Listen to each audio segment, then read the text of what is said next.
अस्सलाम वालेकुम वरहमतुल्लाहि वबरकातुहू। मेरे प्यारे दोस्तों, बुजुर्गों और मेरी माँ बहनों, आप लोग कैसे हैं? उम्मीद करते हैं आप लोग अच्छे होंगे, खैरियत से होंगे। आला हजरत रहमतुल्लाह ताला अलैह ने अपने बेटों को हाफिज क्यों नहीं बनाया? आखिर क्या वजह रही कि आलिम बनाया, फाजिल बनाया, लेकिन हाफिज नहीं बनाया? तो मुफ्ती साहब बयान दे रहे हैं, आइए हम भी सुनते हैं और आप भी सुने कि आला हजरत रहमतुल्लाह ताला अलैह ने अपने बेटों को, अपने खानदान वालों को जो है हाफिज क्यों नहीं बनाया। चलिए देख लेते हैं। रहे एक बच्चा को हाफिज आला हजरत ने अपने बेटे मुफ्ती आजम हिंद को हाफिज बनाया।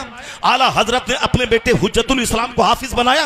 हुज्जतुल इस्लाम ने अपने बेटे मुफस्सिर आजम हिंद इब्राहिम रजा को हाफिज बनाया। इब्राहिम रजा खान ने अपने बेटे ताजुल शरिया को हाफिज बनाया।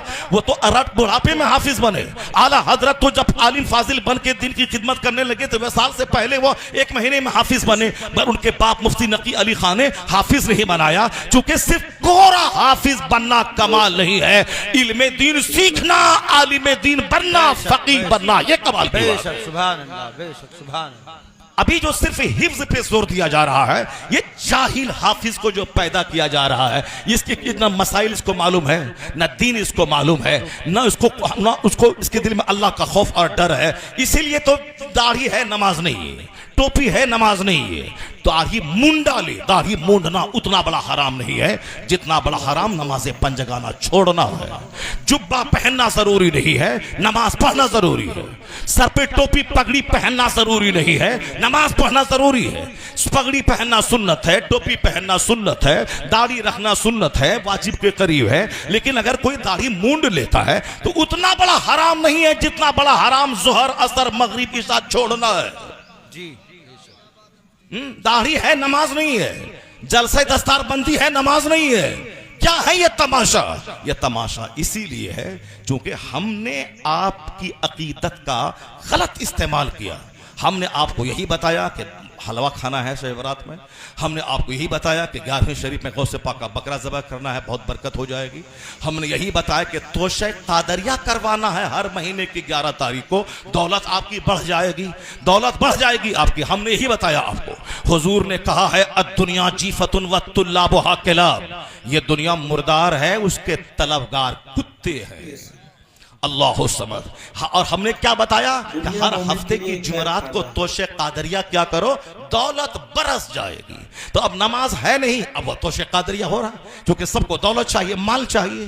बगदाद जाओगे तो दुआ कबूल होती है, वहां जो चला जाए माला माल हो जाएगा। इसलिए बंबई का सारा सेठ वो बगदाद जा रहा है, क्योंकि उसको माल बढ़ाना है, उसको मॉल बनाना है, उसको मार्केटिंग कम्प्लेक्स खरीद करना है, उसको फॉर्च्यूनर गाड़ी खरीदनी है। अगर किसी को पता चल गया कि अजमेर का बाबा फॉर्च्यूनर देता है, इसीलिए वह 20,000 खर्चा करके अजमेर चला गया। वहां नहीं गया कि बाबा 97 ईयर्स आपकी थी और आप 4 साल की उम्र से नमाज पढ़ते थे, 30 साल अपने मुर्शिद का बिस्तर ढोया सफर में, हजर में, और फिर हिंदुस्तान में आके 97 साल का जो आखिरी दिन दुनिया में था, उस दिन भी आपने नमाज नहीं छोड़ी। बाबा मेरे लिए भी दुआ कर दें ताकि मेरा सख्त सीना नर्म हो जाए, मैं भी तौबा करके पक्का नमाजी सच्चा गुलाम मुस्तफा बन जाऊं।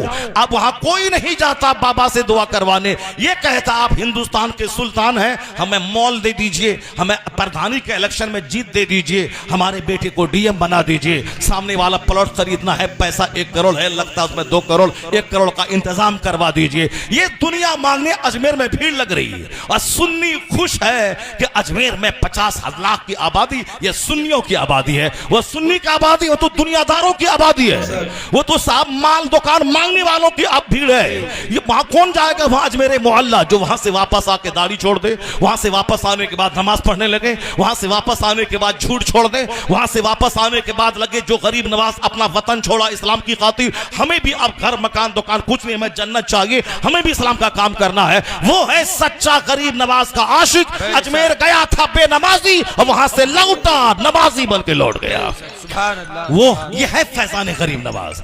हमने आपको बताया है फातिहा करना है और गरीब नवाज के आस्थाने पे जाना है, शबे बारात में हलवा बनाना है, 11वीं शरीफ में बकरा ज़बह करना है, मुहर्रम में खिचड़ा बनाना है, ख्वाजा गरीब नवाज की छठी में देग बांटना है।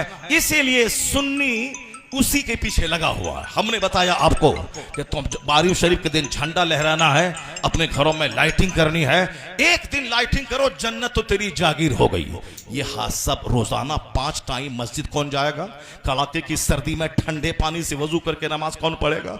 80 बरस तक जब तक जिंदगी है और डेली नमाज पढ़ना है, सुबह फजर से आना है, फिर जोहर में जाना है, जोहर से आना है, फिर असर में जाना है, असर पढ़ के आना है, मगरिब में जाना है, मगरिब पढ़ के आना, ईशा में जाना है, ईशा पढ़ के आके सोए, फिर फजर में जाना है। ये कौन काम करेगा डेली? 12वीं का दिन जुलूस निकालना ये तो एक दिन का काम है, 365 दिन में। लाइटिंग कर दिया, घर अच्छा लगा, जुलूस में निकल गए, फोटो खिंचवा करके व्हाट्सएप पे शेयर कर दिया कि हम जुलूस में निकले हैं, हमने नया बुलेट खरीदा है 12वीं के दिन, नई कार खरीदी है 12वीं के दिन, हमने साहब उसको व्हाट्सएप पे डाला और लोगों ने बताया वाह वाह क्या इन्होंने लंगर बांटा है और जुलूस में शामिल होने सारे लोगों को शरबत पिलाया है। बस हमारा काम खत्म। अब जोहर छोड़ना हराम था, हराम काम किया, नमाज ही नहीं पढ़ा, असर छोड़ना हराम, मगरिब छोड़ना हराम, ईशा छोड़ना हराम, डेली 5 टाइम हराम काम हो रहा है। अब फिर ये जाए एक दिन 12वीं के दिन जुलूस में निकला 2 घंटा, इन्होंने कर्ज अदा कर दिया। इसीलिए सुन्नी जुलूस में ज्यादा है, मस्जिदें वीरान है। सुन्नी अजमेर में है, मस्जिदें वीरान है। सुन्नी 11वीं का बकरा ज़बह करता है, मस्जिदें वीरान है। सुन्नी तोशा कादरिया फातिहा वलीमा और मालिदा बनाता है, मस्जिदें वीरान है। इसीलिए है कि चूंकि हमने आपको इसी का महत्व बताया है, हमने नमाज की फजीलत नहीं बताई। मुस्तफा ने कहा है कि जिसके दरवाजे पे नहर रहे, 5 वक्त वो डेली नहाए, हल यबका मिन दरनिही मिन शै, क्या मैल कुचैल में से कोई चीज बाकी रहेगी क्या? और सहाबा ने कहा नहीं, हुजूर फरमाते कज़ालिका मसलुस सलवातिल खम्स, यही मिसाल 5 वक्त की नमाज की है। ये गुनाहों को नमाज मिटा देती है। यमहुल्लाहु बिहिन्नल खताया। हमने ये हदीस नहीं सुनाई आपको, हमने सुनाई कि फातिहा करेगा दौलत बढ़ जाएगी, जो तोशक कादरिया करेगा अरबपति बन जाएगा। इसलिए हमारे लोग अरबपति बनने लगे। गरीब आला हजरत कहते रहे मजार का तवाफ हराम है, मगर हमारे लोगों ने नहीं माना। आला हजरत चीखते रहे कि एक चादर सिर्फ मजार पे डाल, चादरों की बाढ़ लगाना दुरुस्त नहीं है। एक चादर लगाना डाल देना ताकि आम कब्रों से अल्लाह के वली की कब्र मुमताज हो जाए, वरना चादर चढ़ाने की रस्म मत बनाओ। आला हजरत ने मना किया। कब्र को हाथ मत लगाओ, 4 हाथ दूरी पे, 4 कदम दूरी पे रहो, कब्र को हाथ मत लगाओ। एक चादर सिर्फ चढ़ी रहे, चादरों की बाढ़ मत लगाओ। यहां साहब आला हजरत कहते रहे कि औरतें जब घर से निकल के जाती हैं तो हर कदम पर लानत होती, अल्लाह के फरिश्तों की लानत बरसती है। अब जब लानत बरसती रही, आते और जाते बरकत कहां से होगी? हमने नहीं माना। हमने मां बहन को ले गया बरेली और अजमेर। आला हजरत चीखते रहे तवाफ कब्र हराम है, और हमने क्या कि नहीं नहीं, तवाफ करने के बाद दुआ कबूल होती है। आला हजरत कहते रहे कि मज़ार पाक को सजदा करना हराम है, मगर हमारे लोग वहां जाके सजदा करते रहे, जाके दौलत मिल जाए। आला हजरत कहते रहे कि एक वक्त की नमाज जानबूझ के छोड़ने वाला वो भी बेनमाजी ही है, और वो नौकरी करना हराम में कतई है जिस नौकरी में नमाज पढ़ने की फुर्सत न मिलती हो। आला हजरत इस बात को हमने छोड़ दिया और मिलाद फातिहा लेके बैठ गए। नतीजे में निकला कि नमाजी बने वहाबी दियोबंदी, डीएम बने वहाबी दियोबंदी, बैरिस्टर बने वहाबी दियोबंदी, मास्टर बने वहाबी दियोबंदी, उसके मदरसे में 100 कमरे का रूम रहे वहाबी दियोबंदी, उसके यहाँ साहब बड़े बड़े मदरसे खोले वहाबी दियोबंदी, उसके मदरसे में 5 कार रहे वहाबी दियोबंदी की, और हमारे मदरसे में साहब खाने को सही सामान ना हो, हमारे मदरसे में कोई फकीह पैदा ना हो। जरा गौर से सुनना, इसका गलत मिसाल माना मत निकालना कि हम साहब सुन्नियों के इस मरासिम की मजम्मत कर रहे हैं। नहीं नहीं, मैं खुद बरेलवी हूँ, ताजुश शरिया का खलीफा हूँ, मैं खुद सुन्नी हूँ, इसलिए खबरदार गलत सेंस मत निकालना। मैं आला हजरत का पक्का फॉलोवर, उनके पैगाम को आम करने वाला हूँ। तो मसलक के आला हजरत ये नहीं है कि नवाफिल में लगे रहे, अपना रोजा रखना फर्ज है, इफ्तार करवाना सबको ये नफल है, ज़कात का 100 रुपया निकालना ये फर्ज है, और अगर 1 करोड़ की मस्जिद बनाना ये नफल है। आला हजरत ने लिखा फतवा रज़विया में, 1 करोड़ की मस्जिद कोई तामीर करवा दे ये नफल है, और ज़कात का 100 रुपया निकालना ये फर्ज है। और जब तक ये फर्ज नहीं निकालेगा, 1 करोड़ की मस्जिद तामीर करने वाली नेकी उसकी मुअल्लक रहेगी, चूंकि नफल नफल है और फर्ज फर्ज है, और कोई नफल कबूल नहीं होता जब तक के फर्ज न अदा करे। ज़कात का 100 ये फर्ज है, 1 करोड़ की मस्जिद तामीर करना नफल है। अपना रोजा रखना फर्ज है। 1 लाख आदमी को रोजा का इफ्तार करवाना नफल है, और कोई नफल कबूल नहीं होता जब तक कि बंदा फर्ज न अदा करे। अपना शब बरात के दिन जाकर 1000 रकत नमाज पढ़ना यह नफल है, मगर फजर की 2 रकत पढ़ना यह फर्ज है। और कोई नफल कबूल नहीं होता जब तक कि बंदा फर्ज न अदा करे।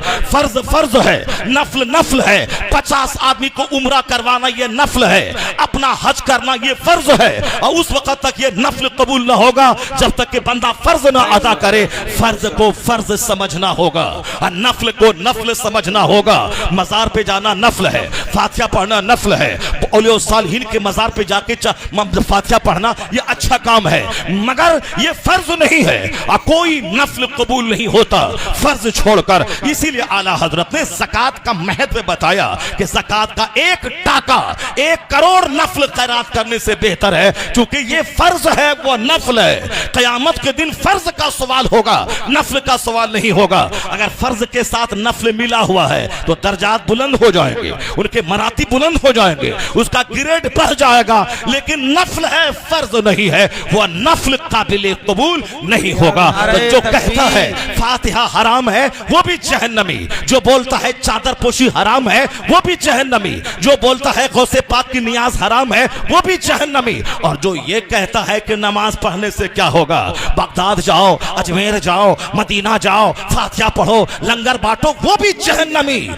इसलिए कि इधर आएगा तो यहाँ फराइज को नफल समझकर उसकी तौहीन करेगा, अगर उधर गया तो फिर वो एक नफल अच्छा काम को हराम कहता है, तो वो भी गलत है। दोनों रास्ते तबाही के हैं। या बीच का रास्ता है मसलके आला हजरत का, कि नमाज भी होगी, नियाज भी होगी, नमाज भी होगी, जुलूसे मोहम्मदी भी निकलेगा, नमाज भी होगी तो शेख कादरिया भी अदा किया जाएगा, ज़कात भी अदा होगी, गौसे पाक का लंगर भी बांटा जाएगा, फर्ज भी अदा होगा, नफल भी अदा होगा। यह सीधा रास्ता जन्नतुल फिरदौस लेके चला।